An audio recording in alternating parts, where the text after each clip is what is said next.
Welcome to a new installment of EG Responsible. My name is Rita Soni, Principal Analyst for Everest Group, and I'm thrilled to introduce everyone today to Natasha Garcha. She works with a really interesting company called Impact Investment Exchange. I got introduced to IIX when I met her boss, the founder, Doreen Shanaz, as she was launching a book to really talk about this amazing experience. And let's get straight into it, Natasha. What is a green bond? What is what is an orange bond? What is an orange asset class? And why should we care about this? No, that's a great question. And the orange bonds are very much inspired by the green bonds. So let me give you some 2 minutes of context on what that means. So really, when you look at the state of the world right now, whether it's geopolitical, you will see that women are not the main combatants of war, but they're the main victims. And that's the way we always see them, as victims of everything. And while that's true, there's research that we've done that shows the correlation between states being more peaceful if they have higher levels of gender equality. Peace agreements last 15 years longer if there are women at the peace table. You take COVID, yes, women were 1.8 times more likely to drop out of the workforce, but if you add them back in, recognizing there are solutions, you could add $28 trillion to global GDP. And then climate change, something that affects us all. We always think about Asian and African women being disproportionately impacted because of their reliance on agriculture and water. However, because they're so close to the problem, they're also the right ones to solve the problem. And we're not going to adapt or mitigate the climate change without them. And that's the essence of the orange movement. So the green bonds are focused on, of course, climate and the environment. Orange bonds draw their color from the United Nations Sustainable Development Goal 5, which is focused on gender equality. And really, we see this as a very powerful asset class that could have transformative effects on the world and on financial markets.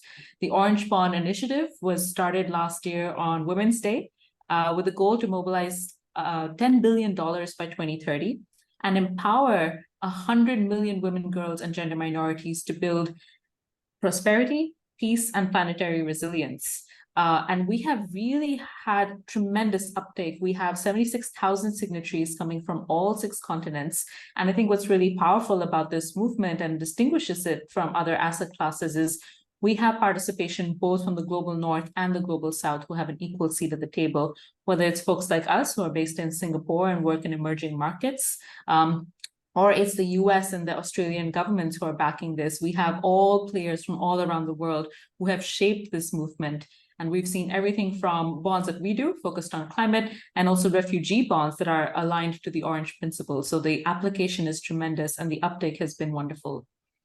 Yeah, and I think what's also really amazing in terms of your reach has been the way that you've created a steering committee. The brown circles on this map are those that are steering committee members. The yellow circles are where there were players that were helping you to build the principles around this. And then, as you mentioned, the 76,000 signatories are represented across all of the orange countries. And so it is a worldwide movement. It has scale. It has the potential for that $10 billion to have multiplier effect. Where does technology and tech services come to play in this?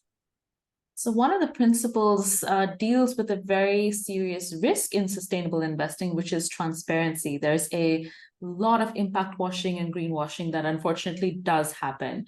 We've learned this and we've picked up on the fact that technology is actually one of the most powerful ways you can solve transparency issues when you're making investment decisions.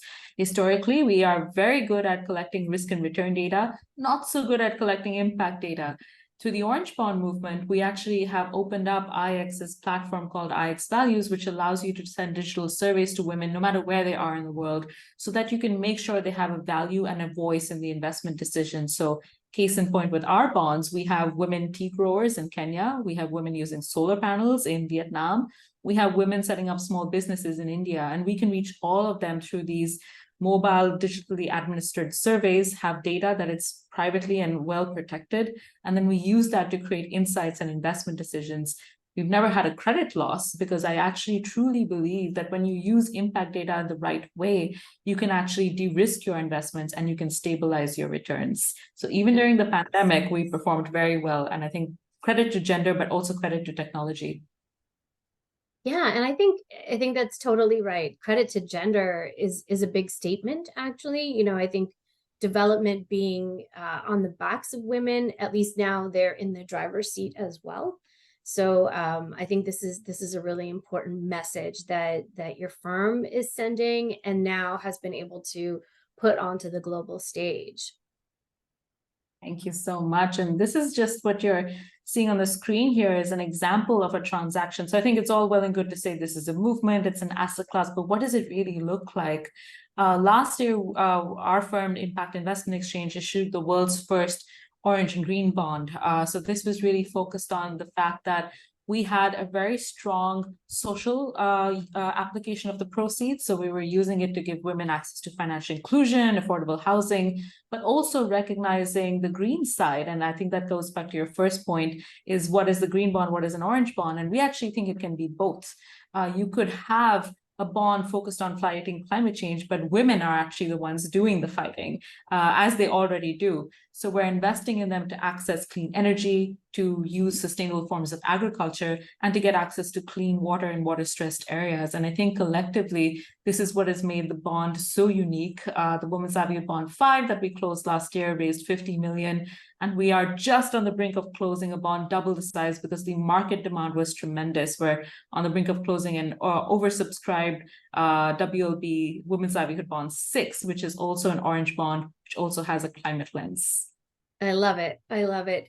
And the fact that you're talking about livelihoods, because at the end of the day, having a job, having a source of income is going to be what's going to sustain each of those individuals and then their families and then their communities. So thank you so much, Natasha, for describing this and sharing this with the folks here.